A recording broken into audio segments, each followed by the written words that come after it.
What's going on, guys? Welcome back into the Fantasy Pros Football Podcast. I'm your host, Mike Tagliere, returning to wrap up our NFL Draft Prospects overview. If you've missed it by some chance, make sure you go back and listen to the last two episodes where I sat down with Matt Waldman and Elliot Christ to talk about the wide receiver and running back positions.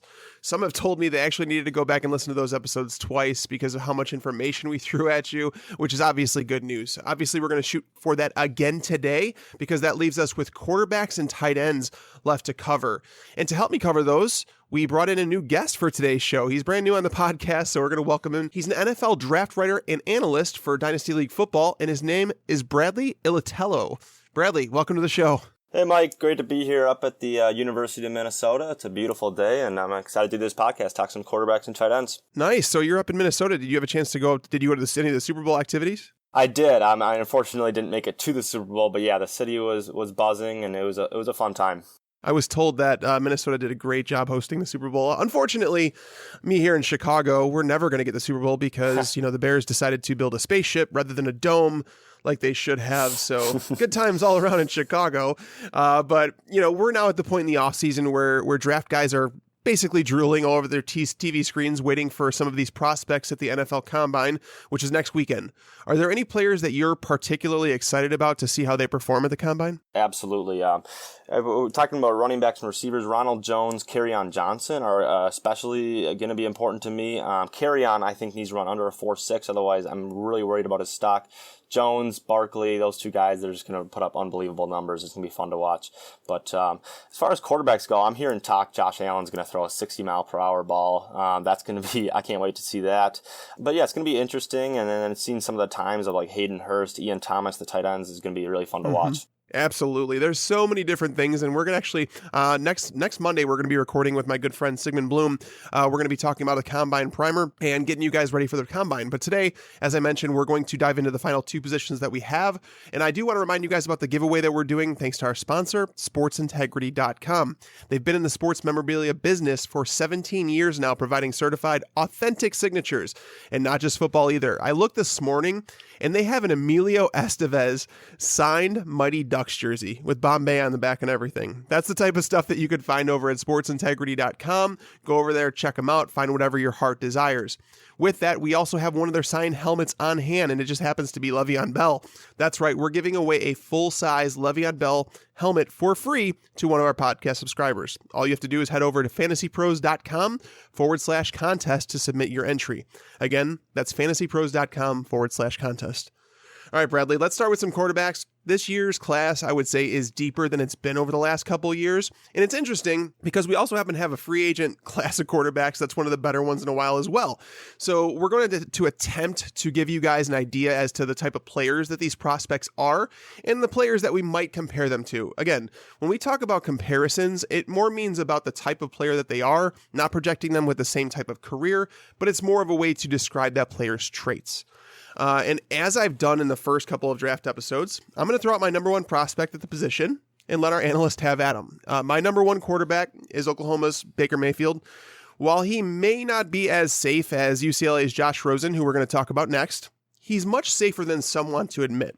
Bradley, we did not talk about our rankings before the show, so please, for the love of all that is good in this world, please do not tell me that you're someone who compares Mayfield to Johnny Manziel. I am not. I hear those comparisons, and I think there's one glaring difference between the two. Sure, they both have the same body type, the arm, the magic that they carry with them, Heisman Trophy winners.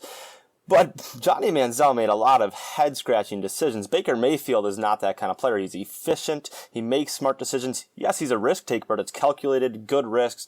He ran a great offense at Oklahoma. Those comparisons are not my favorite. I understand them, but Mayfield is a much better decision-maker, much more ready to make an impact in the NFL, I think. Yes. Now let's talk about like the type of player that Mayfield is. If someone hasn't watched college football, how would you describe Baker Mayfield? Because he's someone that, I recently did a video video on him, and he comes in at just over 6 foot. If he walks into the league as a starter, he'd be the third shortest starter, and that's where a lot of people have critiqued him, saying that he's not tall enough. And I would say that Drew Brees and Russell Wilson are both shorter than him. Those are the two shortest starting quarterbacks in the league. We had Brock Osweiler at 6'8". That didn't seem to do him very well. Mayfield was asked about this, and his response was priceless. He was like, because the reporter asked, are you going to have issues seeing open wide receivers over your linemen? And his response was that, if I wait until the wide receiver is open, it's too late already. So you're kind of throwing to a spot a lot of the time. He can improvise. He can move out of the pocket. He's a magician, and that's the thing is, like, the people that watch film can see these things with him. And if you want to go to the stat route, he obviously has the stats to back it all up. His accuracy, I feel like, is the best in this draft class, and that's the thing. The risk, I guess you have any risk anytime you talk about an athletic quarterback that can move out of the pocket, and people have natural assumptions. But my closest comparison for Baker Mayfield is Russell Wilson. I'm not going to sit here and say that he's got an arm that's as strong as Russell Wilson's or that he's maybe as mobile, but I think he's that similar quarterback where he can move, he can run with the ball, but at the same time, he looks to throw first. Yeah, I completely agree with you. Russell Wilson is the perfect comparison. Like you said, he's not as athletic as Wilson. He's not going to run as fast a time. But the thing about mobility with quarterbacks, it's not about just being athletic. It's being when to run, how to avoid pass rushers. It's all those things. And Mayfield's very adept at doing that. An experienced runner at Oklahoma. They used him a lot in that offense. I love the way this kid can run an offense. Pre-snap checks, post in the play reads. This guy knows how to play quarterback, and I think he'll be able to figure it out very quickly at the NFL level. He's not just a flashy playmaker, highlight kind of guy. He's a real quarterback prospect, and that's why I like him so much. And like you said, he is the most accurate quarterback in this draft. Sam Darnold, I think, is up there. Rosen is up there as well, but Mayfield, man, he hits guys in stride consistently all game long, all levels of the field. So I'm not going to disagree with you that you have him as your QB1. For me, he's QB4, but I think we'll get into that a little bit later. But there's a ton to like with this kid. And you talk about his height, Aaron Rodgers, who I think a lot will say is the best quarterback in the league, maybe Tom all Brady. time. Yeah, I would agree with that. And he's only 6'2". He's only an inch taller than Mayfield. So I'm not super worried about that, but we'll see how it plays out. Yeah, no, absolutely. And that's the thing, is that's the fun part, right? We get to talk about how it translates to the NFL, how it doesn't translate to the NFL. And we're going to get through all these quarterbacks. And I think it's similar with quarterbacks and tight ends this year, where I think we have a clear top tier. Mm-hmm. We have a clear top 3 quarterbacks, I would say. And I think we have a clear top 3 or top 4 tight ends. Sure. So it wouldn't surprise me if any of these quarterbacks were taken at number 1 overall. So let's talk about that safest prospect in the draft class. And I think that's UCLA's Josh Rosen. I say that because he's the prototypical pocket passer who has an ideal frame at 6'3", 210 pounds. He's got some mobility. From the tape that I've watched, he can get some happy feet at times, including sometimes when the pressure is not even there. It could be due to a good internal clock, because some quarterbacks do lack that, maybe not wanting to hold onto the ball too long, but it's something I'm going to pay attention as I watch more tape on him. He's got a solid enough arm, though nothing over the top. He reminds me a lot of Matt Ryan on the field, though he's apparently got some off-the-field issues. Is that assessment close to yours, or how do you feel about Josh Rosen? Yeah, you're hitting the nail right on the head. Matt Ryan is the perfect comparison. In the pocket, classic pocket passer or quarterbacks. Not for me. I'm not as excited about his mobility as you are, but again, he knows how to use his feet. He can escape rushers. So he's not going to be a running quarterback, but he's not going to be a statue back there like we see with Sam Bradford or sometimes. But with Rosen, yeah, I would agree he's the safest, best pure passer in this class. You can plug him in day one, and he can be a franchise quarterback. He's one of the guys that a lot of teams were missing this year. Just even a solid starter this year, and it really hurt the NFL as far as ratings wise and just playing. There's a lot of bad quarterbacks out there, but Rosen's going to step in on day one and be a valid starter, a guy that can win you some games. So I'm excited to see how he does, especially year one, early in his career, and then how he can develop. Like you said, not the strongest arm ever, but it's plenty fine. The mechanics are really good. I like his footwork. Like you said, his pocket presence, his happy feet can get to be a little worrisome, but stepping into the pocket, I like it all. So there's nothing really to fear with Rosen.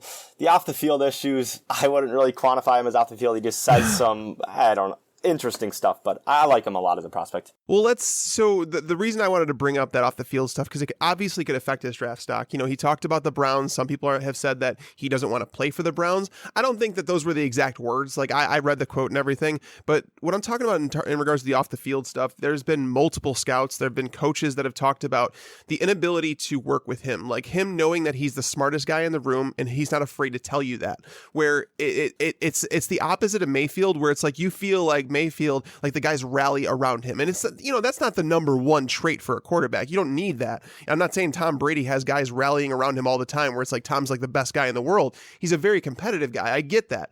But you also can't be to the point where you're demeaning other people. And I think the combine is going to come down to a lot. I think a lot of teams are going to sit down with Josh Rosen. They're going to try and figure out who he is as a person and if those assessments are correct. I mean, the Browns, do you think the Browns are going to take him at number 1 overall? I don't. I mean, I think you nailed it.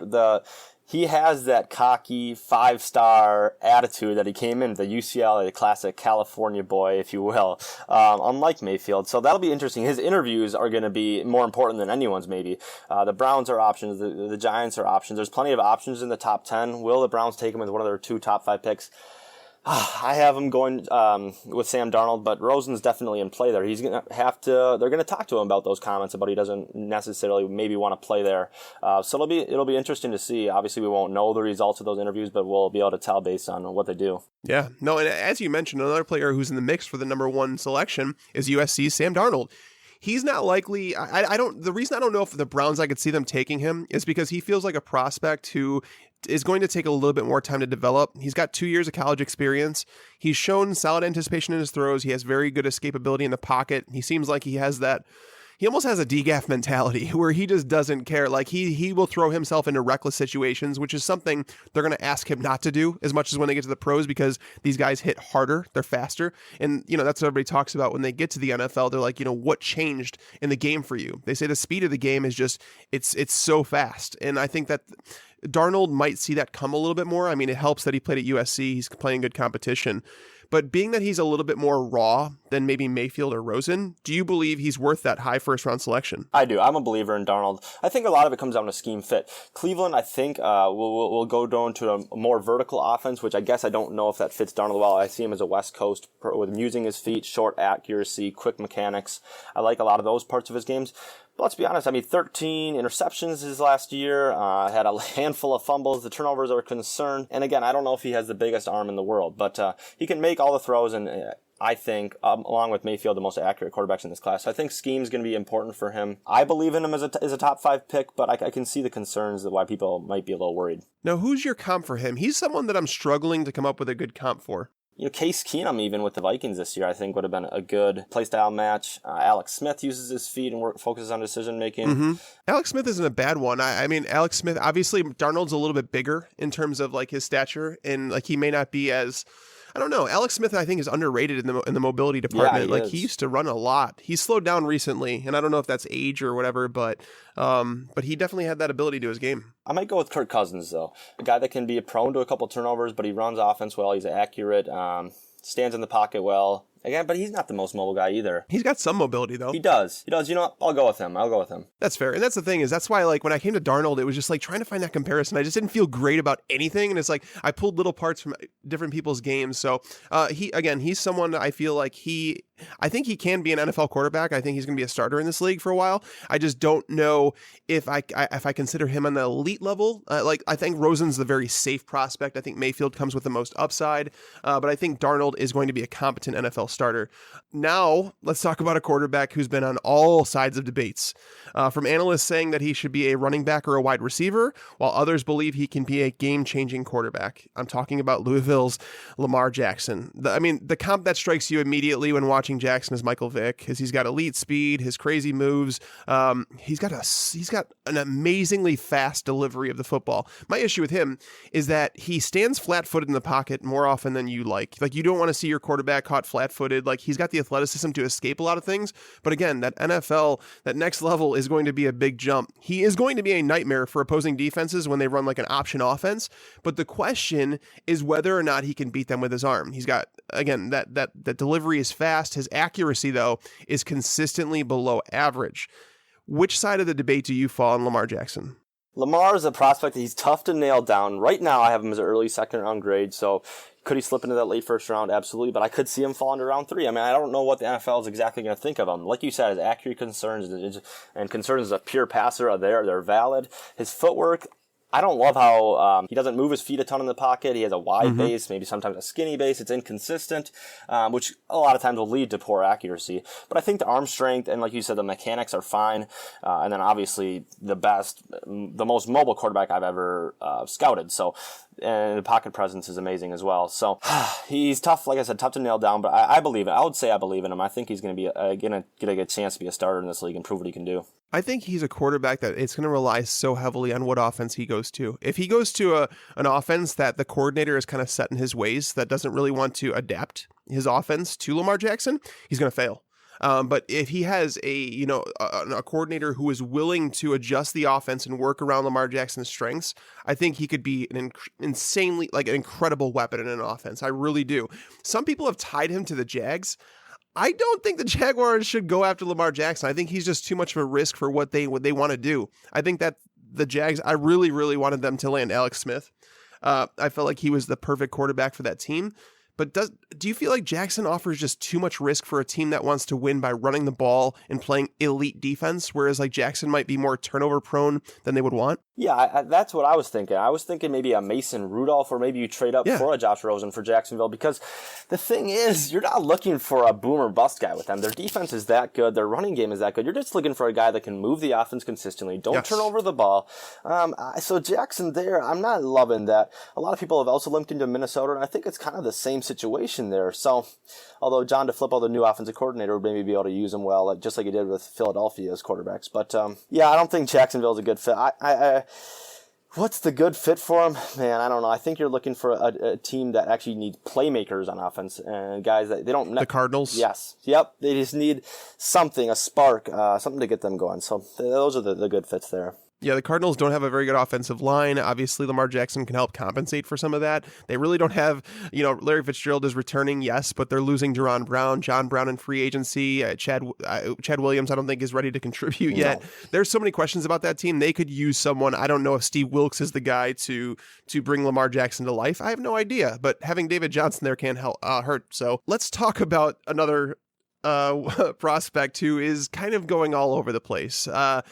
I want to put an end to the talk of Wyoming's Josh Allen going as the number 1 pick. I get it. His arm flashes. He can make some of the throws that nobody else in this class can make. I get it. However, he cannot hit the broadside of a barn. I retweeted something from the Senior Bowl the other day with Allen and Mayfield throwing at a net in practice, trying to fit a ball into one of these 5 smaller holes. Mayfield does his footwork that the coaches asked. He puts the ball right into one of the pockets. Allen steps up, does his footwork, and not only does he miss the 5 holes, which I can understand, that happens. They're smaller holes, but he missed the net altogether. Now, keep in mind that these were 10 to 15-yard throws. They weren't 30 yards down the field. This is exactly what I've seen on tape from Allen. He's going to make some throws that amaze you, but more often than not, he misses them. I mean, you cannot train accuracy, and that's why I'm down on Allen. Like I said, I understand if you're a team in the 2nd or 3rd round who is looking for a project or for a guy that maybe might develop into a guy. Yeah, I have no issue if you want to take Josh Allen, but he's completed just 56% of his passes over the last 2 seasons. And now, before getting your take, Bradley, because I know you posted an article on Allen literally, I think it was a half hour before we started recording, so I feel bad about this. But let me just say this. Cam Newton has a really strong arm, like very strong, might be one of the strongest in the NFL. He would not be playing in the NFL right now if he did not offer what he does on the ground. I feel like we've seen this player before. Josh Allen obviously doesn't have the mobility of Cam Newton. His body is built like a Phillip Rivers. He's got a strong arm, man, but if you can't tame it, if you can't hit a receiver in stride, you are not going to be consistent enough to keep playing in the NFL. Yeah, so this is where we're going to disagree. We've agreed most part on the quarterbacks. Josh Allen, I'm a big believer in him. I want to point out something I saw Mel Kiper talk about when he released his mock draft 2.0 and he said that Allen still was going number 1 overall of the Browns. He compared him to Matthew Stafford, who had a 57% completion percentage throughout his college years in Georgia. And if Josh Allen's going to be Matthew Stafford, I have no problem taking him with a top 5 pick. I really don't. So, and I like his mobility. I was talking with Elliot Christ, you had him on. I was on his podcast a couple weeks ago, and we were saying that we think he's the second most mobile quarterback in the class, obviously way behind Lamar Jackson, but we really like his mobility, his size. He's ready to take hits. He has a 6'5", and he obviously has the strongest arm in the class. I actually really like him. I have no problem taking with him a top 5, top 10 pick. I don't want him starting year one, but as a dynasty prospect, as an NFL draft prospect, I'm all in on Allen. So here, let's ask this question. Let's pretend that you're a Browns fan. I have no idea where your fandom lies, but let's pretend you're a Browns fan. Would you take Josh Allen number 1 overall? No. The Cleveland Browns, again, are another team not looking for a risk. They just need someone that can come in and just be solid. That's why I do like Rosen there. They've been looking for years just for some stability at the position. I don't know what the stats are, but it's absolutely ridiculous, the number of quarterbacks that have shuffled through there. And I don't think Josh Allen's ready. I think he needs a stable coaching staff, a stable quarterback coach, a stable group of talent around him to grow. And I don't think Cleveland provides him with that situation. So I think they're looking for more of the safe prospects like a Josh Rosen. So that's I don't want that pick if I'm a Cleveland fan. And that's where I'm at. Like if you're a team I keep saying that the Giants, I don't think the Giants should be taking a quarterback at 2. I don't think they have the offensive line to support a quarterback. I think Mike McGlinchey should be the pick. Trade back. I don't really care what you do. Build your offensive line because it's a joke. Now, that's the thing with Josh Allen. Like I said, I understand why people want to love him. I understand the upside. It's going back to like the whole Jay Cutler thing. You know, we know why everybody wanted to love Jay Cutler. Like it never came to fruition, and it might have been because he never had that coaching staff that was with him throughout his career. You know, we saw him starting to flourish under Mike Shanahan, and then everything broke down with Denver, went to Chicago, had new offensive coordinators every single year. A player like Josh Allen is probably going to need some consistency, but I just don't know if it's going to happen. And I really would be shocked. And I'm saying this, I would be completely like dumbfounded if he goes number 1 overall. I don't believe the Mel Kiper hype here. I don't see it, but that doesn't mean that I don't see Josh Allen going at the end of the first round, because I do believe teams will chase quarterbacks because they're looking for that upside play. And I think that's exactly what he is.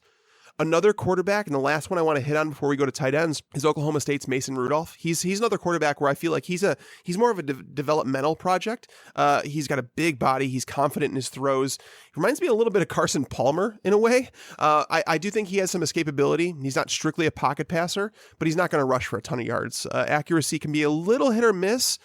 Not going to throw into the most tightest of windows, but again, I think he's someone that is more of like a developmental guy. You don't want him starting on day one. I see him as like a second round pick. I don't know where he's going to go to. There's a lot to shake out in free agency, but how do you feel about Mason Rudolph? Yeah, Rudolph's a guy I have as like you said, a late first, maybe to mid second round talent. You love the size, his pocket passing ability, the mechanics are good. Let's talk about stats. 4,900 yards, 37 touchdowns, only 9 interceptions, and a ridiculous 10 yards an attempt running the Oklahoma State offense this year. I get it's the Big 12, but still those numbers are off the charts.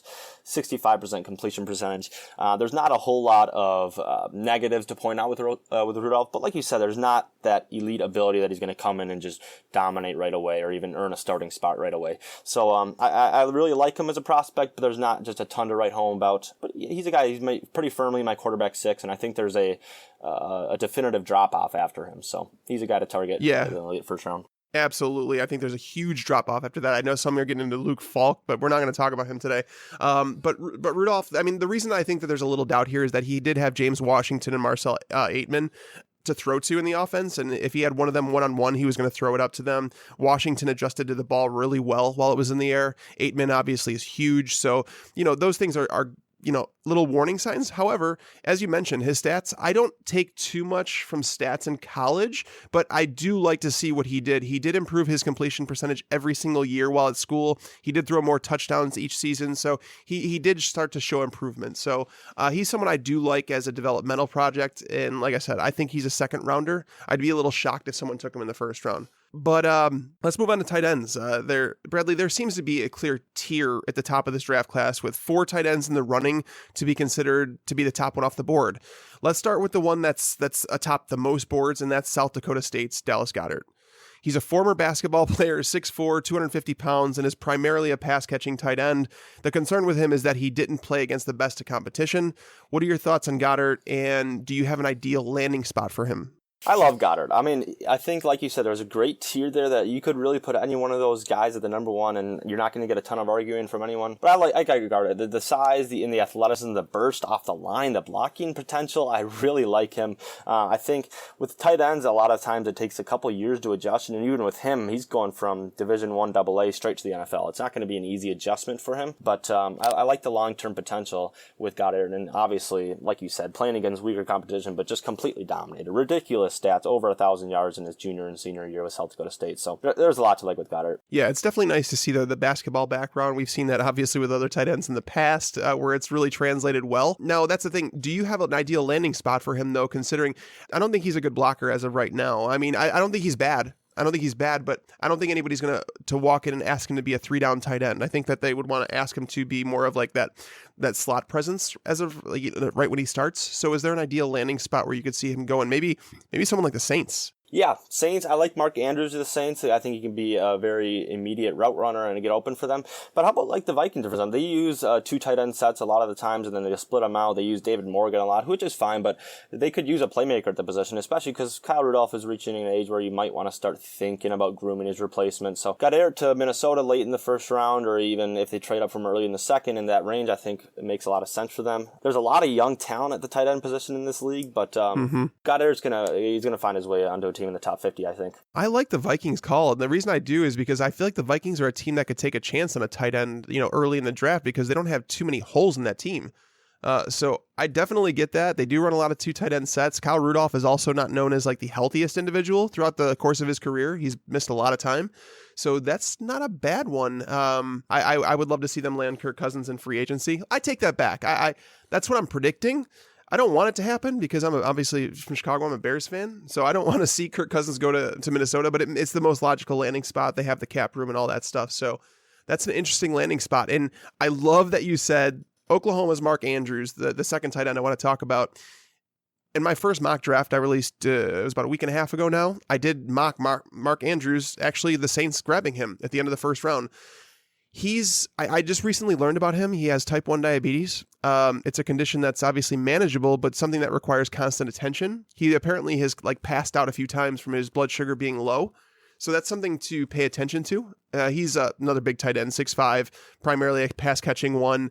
One of my favorite quotes on him, though, was from the Sooners coordinator, Mike Stoops, when he was the head coach at Arizona, he recruited Rob Gronkowski. So he compared the two and said, Gronk's probably an inch taller, maybe a little bit more length, but their ability to run routes and get open are what's most unique about those guys.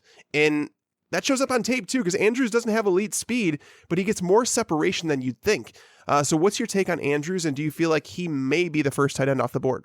Yeah, like you said, with Gronk, neither of them are going to blow you away with their speed, but their ability to run refined routes. Tight ends are not known for their route running. I mean, we see a lot of these tight ends, they'll run sluggos or whatever, and it's pretty embarrassing. But Mark Andrews is terrific at shaking off linebackers and safeties. He's a lot of fun to watch. I think he's the most polished tight end ready to enter this league and contribute. That's why I think a team like New Orleans with an aging Drew Brees makes a lot of sense, who are looking for another target. Andrews is a tough cover. You put him in the slot, he can run those whip routes and those slants and those outs really well, and his hands are great. He has a good vertical. His after the catch ability is great as well. There's really nothing concerning about him, and I think he can come in right away and contribute. And with the diabetes, I mean, that's just teams' medical staff through there. They're just gonna have to figure out if that's gonna affect him or not, and they're gonna have to decide for themselves. So that'll be interesting to see, though. Yeah, for sure. And you said it. He's a hands catcher. That's why I like about him. And Goedert, going back to him, I think both of these guys, after the catch, they're kind of monsters. Goedert is someone that, it's so weird when I watch him, it's almost like no one ever cleanly tackles the guy. He's just a hard guy to bring down. Like some people have said he's Gronk-like. I don't think so before, off the line. I don't think he's Gronk in a lot of ways, but once he has the ball in his hands, he seems like he's a tough guy to bring down. And again, the level of competition can change things, but the tight end class is one where I'm really excited to see them at the combine, all next to each other, running the same routes, doing the gauntlet and all that. So one of my favorites, my absolute favorites in this class is South Carolina's Hayden Hurst. He is so versatile for a guy that's 6'5" and 250 pounds. He's a former minor league pitcher for the Pirates. And so it kind of gives you an idea as to the athlete that he is, multi-sport and all that. But the downside with that is that he's going to be 25 years old when the season starts.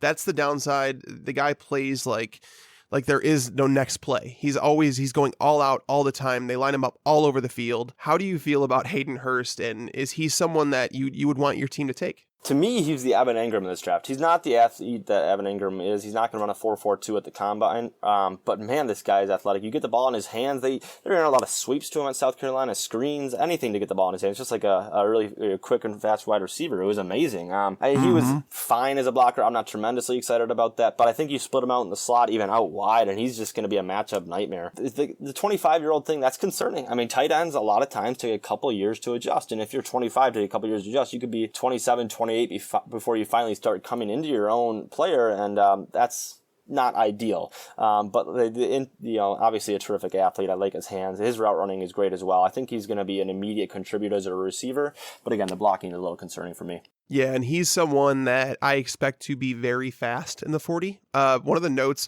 so as I watch all this film on these players, I just take notes as I go. And in one of the things that I said very fast for a tight end. I would be shocked if his height and weight are correct, because I feel like he moves like a guy that's not 6'5", 250 pounds. He looks like he's like 6'3", like 230, 240. Like he does not look as big as Goedert, as big as Andrews, but he's listed as big as those guys. But I'd be shocked if he's not one of the fastest tight ends at the combine. I agree. Yeah, like I said, I said he's not going to be Evan Ingram, but I think he will be the fastest tight end. Right on that 4.5 range. And like you said, 6'5", 250. I would agree with you. 6'3" was what I was thinking when I was watching him. But like I said, the 6'3" I think is going to be right around where he weighs in or checks in at, and 230, 240, like you said. So, but that's always fun to see. You get guesses on their heights and weights and whatever, and see if you're right. But sometimes it's hard to tell. But with him, it just seems a little ridiculous. 6'5", 250. Yeah, no, for sure. And that's the thing. Is just like I'm glad that you saw the exact same things that you did while watching him, because I saw him line up in the backfield as like a halfback at sometimes. You see him line up as an inline tight end. You see him lined up out wide. He's moved all over the formation, so he's definitely a movable chess piece. I wouldn't be shocked if he moves up boards with the way that NFL offenses kind of run today and how they want to use players. I mean, again, the knock is the age. I mean, is he refined enough to walk in and start playing right away? Because if so, then it's going to kind of cancel that out, because, most tight ends don't contribute before they're 25 anyways. People were talking about Eric Ebron. Why hasn't he broken out? He was only 24 years old, I want to say, coming into the season. So he wasn't even at that breakout age yet. So it's something that NFL teams are probably going to pay attention to, but if he is as refined as maybe we think, he may end up going. I could see him going inside the top 2 rounds. Yeah, I think that's a good comparison for him. Yeah, 25 years old, like I said, it just takes a couple years for tight ends to develop. It's just a way different game. You're dealing with bigger, faster, stronger linemen and linebackers. So we'll see if he can come in and contribute right away. Like you said, age is not a concern. He'll have a good, illustrious, stat-filled, receiving-filled, award-filled career. So, yeah. No, very good. Now, a player who shot up boards after the Senior Bowl was Penn State's Mike Gesicki. He's not the most physical guy when it comes to his blocking, but he has got excellent size, a massive catch radius. I felt like he could have been utilized better in the Penn State offense. So he's one I'm actually really excited about to see at the combine, just because, like I said, I felt like the offense could have been more. They could have utilized his strengths a whole lot more. Is Gesicki someone you can see moving up draft boards, and is he someone that you could see contributing in the NFL right away?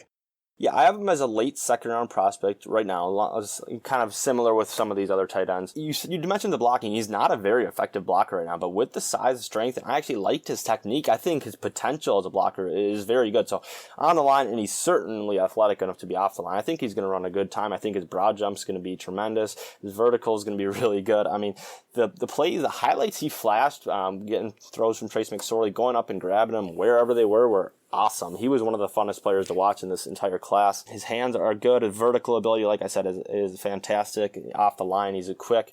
And then the 6'6" frame, I mean, you gotta love that. Yeah, no, absolutely. And that's just weird. I was looking through the tight ends in this class, and I was thinking to myself, every single one of them seems like it's 6'5" or 6'6", 250 pounds. So I'm like, thinking to myself, if you're listening right now and you have a kid that is 6'5", 6'6", 250, put him in college, make him play tight end. He's going to wind up in the NFL draft. It's just going to happen. Now, before closing this thing out, let's talk about a few traditional tight ends that may be in that, they may not be in that top tier, but these are tight ends who can actually fill more roles than just that receiving role. Not to say that those other guys can't, but these guys are known for more of a blocking role and may contribute in the passing game as well. So Ian Thomas from Indiana, He is another one, 6'5", 248 pounds. He looks more like a traditional tight end build. He's like thick down low. He doesn't seem nearly as fast as some of the other top prospects, but he's one of the best blockers. He's got a great body for it. He can take care of linebackers. He looks somewhat slow out of his breaks, but once he gets going, he actually moves pretty well. What's your takes on Ian Thomas? I'm in love with Ian Thomas. You plug in the tape on this guy, and I was expecting him to be that receiver, that quick, fast, out of the slot kind of guy. But like you said, I mean, he's really versatile. I think he's ready to plug in and be a legitimate player right away. And as you said, I think he's fast. He's a better speed guy than acceleration guy, which isn't true with some of these tight ends. Once he gets going, you got to get on his horse. You got to get on your horse to catch up with the guy. He's an interesting piece, and he's only a 3-year player at Indiana, I believe. So I think he's going to be. I'm really excited about his potential. His after the catch abilities, I'm fine with his route running ability. His hands are good to me. I think he's a late 3rd round pick. Doesn't have the elite potential like some of these other guys, but an interesting day 2 pick that I really like what Ian Thomas brings to the table. Yeah, Ian Thomas is one of those players where I feel like he's someone who could kind of walk in and start to contribute right away just because of how good he is as a blocker. And that's the thing, is that's why a lot of these guys that come from college and into the pros, they don't stay on the field, is because they can't block as well as a team likes. So to know that he can block very well and that he's built to be a blocker, Ian Thomas is someone that I do like and someone that you should be excited about if your team does draft. Again, some of these tight ends take a little bit longer to develop than others, but I feel like he's one of the more well-rounded tight ends in the game. Now, another tight end who is he fits a similar mold, Troy Fumagalli from Wisconsin. He's the exact same size as Ian Thomas is. So again, like all these tight ends are 6'5", 250. That's like basically what they're around. He has no issues with blocking linebackers. He's got great technique in his blocking. He was in line at Wisconsin. He was playing in line most of the time. He wasn't heavily targeted, but he seems to be a good athlete. How do you feel about Fumagalli? Is he someone that maybe we're overlooking a little bit just because he wasn't in a pass-heavy offense that targeted him a whole bunch? Early in the year, when I did my pre-draft process, he was one of the guys I looked at, and I thought he was going to be a mid to late 2nd round guy looking at his 2016 tape. I didn't love what I saw this year. I thought I saw him a little bit slower out of his breaks. Mm-hmm. So right now I have him as a 4th round pick. But like you said, he's still a good athlete. I think I have him as one of the best accelerators in this class, and still a really good speed guy. I think he'll put up some good numbers at the combine. Inline guy, like you said, at tight end. So he's an experienced blocker. At Wisconsin. And Wisconsin, they run the ball pretty much more than anybody, right? So he'll be ready to come in and block. His hands are a little bit concerning for me. But he's an interesting player. Early in his life, a couple days after he was born, amniotic banding syndrome had the doctors had to cut off half of his left index finger, so he has 9.5 fingers. But that doesn't slow him down. He's a fun guy to watch, and he'll be an interesting story. I'm sure we'll hear a lot about him as the combine and draft process rolls along. Yeah, that's interesting. I did not know that about him when he was younger, but good to hear that stuff. I one of the notes I had on him was that he's got amazing hustle. Like even if he's down the field, let's say he's running a route and he's down the seam, and there's a wide receiver that catches the ball on the perimeter, he will run over and make a block at any point. Like he doesn't care who has the ball. If he's in the vicinity, he's going to run over and make a block, which is kind of like an underrated aspect of some of these games, because some of these players, like when they're taken out of the play, they're just kind of like, it is what it is. But Fumagalli, he's a guy, he's a hustler. And that's what I think a lot of teams are going to fall in love with him. And again, the question is, how are his hands? Can he play a big enough receiving role? And, he was pretty good in the red zone. So I do feel like he can contribute a bit. We'll just have to see a little bit more. Hopefully at the combine, we'll see more of that. So we haven't had the chance to do this with many other positions, but can we talk about really quick before we get out of here, how these players should be viewed in Dynasty? So let's pretend that you're about to enter a Dynasty, a rookie draft.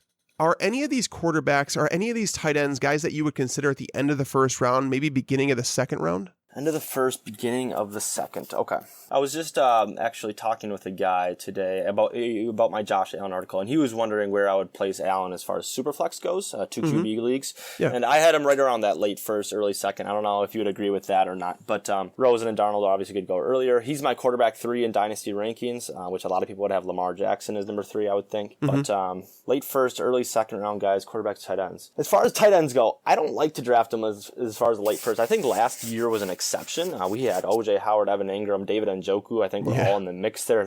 We had an unbelievable class. 3 first-round picks since the first time since 2002. They were all first-round picks for good reason. Great picks. Evan Ingram's already shown why he was that, and the other 2 I think are going to come along really nicely. But as far as late first round, Rosen and Darnold are both there for me. I think as far as Rosen goes, I think there's a very good chance he's a consistent 4,000-yard passer.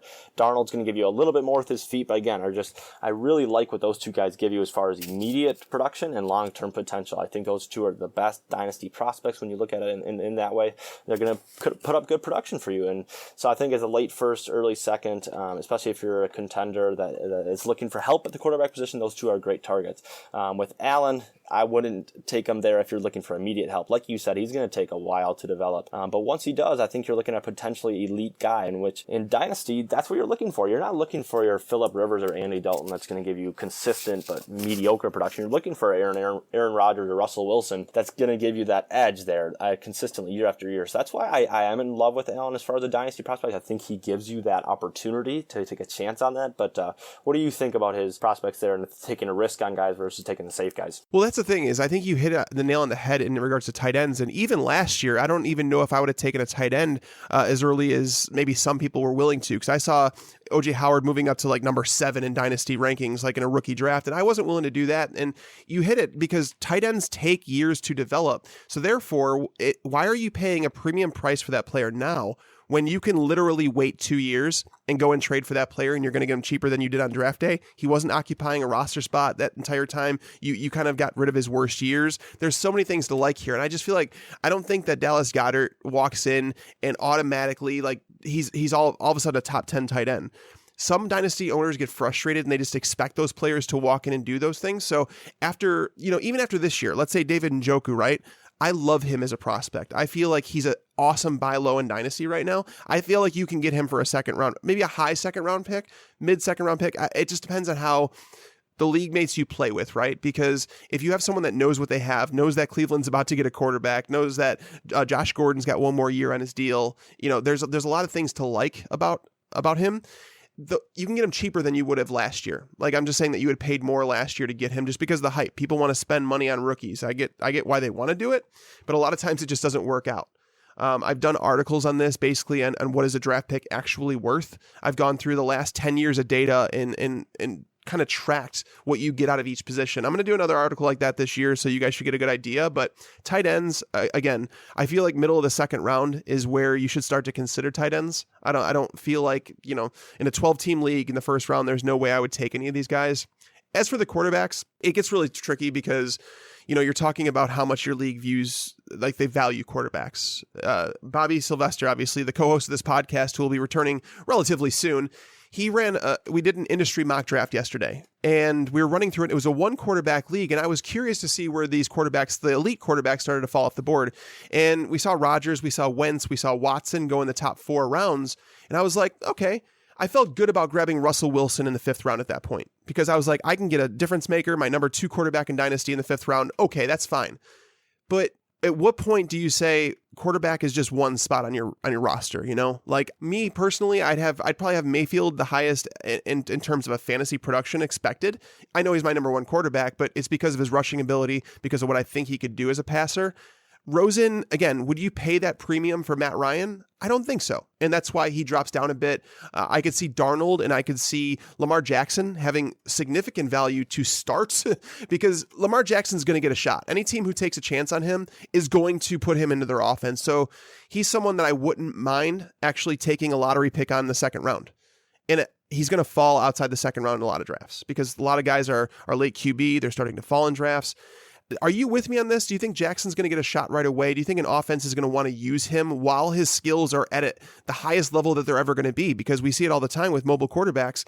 As they get older, their skills decline, and then that's when they start to fade out of the league. That's why you don't see mobile quarterbacks playing until they're 40 years old like Tom Brady. Yeah, I mean, I think if you're looking at not Dynasty, I think if you're in a traditional redraft year after year, I don't see why you couldn't have Lamar Jackson as your quarterback one. I know that might sound ridiculous, but he's going to put up tremendous rushing stats. I mean, he's going to be, I think he'll come in year one and be the best rushing quarterback if he gets a chance to start and if he can stay healthy. So you're going to get the best production out of there. And there's no guarantee that these other good passers, Mayfield, Rosen, Darnold, are going to step in and do wonders right away. So why not take the guaranteed rushing production? And he's going to put up some numbers as a passer. He's a fine passer. And so in the redraft community, I don't see why you couldn't have Lamar Jackson as your QB1, maybe QB2. I don't think that's ridiculous at all. So I'll be really interested to see where people take him because it's going to be a little bit of an enigma. Can he stay healthy? Those kind of things with his thin frame. But he'll be I think the most interesting person to see where he gets drafted. Yeah, landing spot absolutely matters to most position. Quarterback, I would say, is the least, just because of the fact that, I mean, with him, it matters to me. Lamar Jackson, it really does matter where he falls because we want to see someone who's creative use him. But at the same time, quarterbacks, those are the ones we're projecting longevity, not necessarily year one impact. But the tight ends, let's pretend that our projections, and let's pretend that Mark Andrews goes to the Saints. We have to move him up our boards though, right? Because think about it, Hunter Henry going to play with Phillip Rivers, that was a bump in his production for me. For me, I have him as I think my number 3 or number 4 tight end in Dynasty, and not because I think he's talented, but the fact that he's with Phillip Rivers in San Diego or Los Angeles and taking over for Antonio Gates, that means a whole lot. It does. And Andrews, I mean, could you get a better spot than with Drew Brees in New Orleans? Of course, Drew Brees, how many more years does he have? But for a couple of years, you're going to get a really good production in that offense. After Michael Thomas, they don't have a great receiving threat. So if Andrews could step in there, win the job day one, I mean, you're looking at a guy that's potentially startable and potentially a great trade asset if you're not having a good year, contenders looking for a tight end, whatever. I think he'd be provided to be really valuable. Absolutely. And that's exactly where we're at, is you have to take things in stride, and we're going to be talking about that throughout the rest of this offseason. I mean, it's just getting started. We obviously have free agency starting soon. We have the combine next week, and then we have the NFL draft at the end of April. So guys, stay tuned. This is going to wrap up our quarterback and tight end episode. As always, we hope you learned something from this episode and have a better idea as to the type of players these are. I'd like to thank Bradley for hopping on with us today. It was great to talk some football with you, man. Yeah, great talking, Mike. I think it was a lot of fun, and I hope the readers can at least start thinking about where they rank these people personally and then get ready for rookie draft. Let's go. Absolutely. You can find him on Twitter at NFL_DraftHub. And as always, you can find me on Twitter at Mike Tagliere NFL. Don't forget to head over to fantasypros.com/contest in order to win that signed Le'Veon Bell helmet from our friends at sportsintegrity.com. Coming up early next week, we'll be talking to my good friend Sigmund Bloom, previewing the NFL Combine and things to watch for. But until that time, my friends, lights out. I just wanted you to watch me dissolve.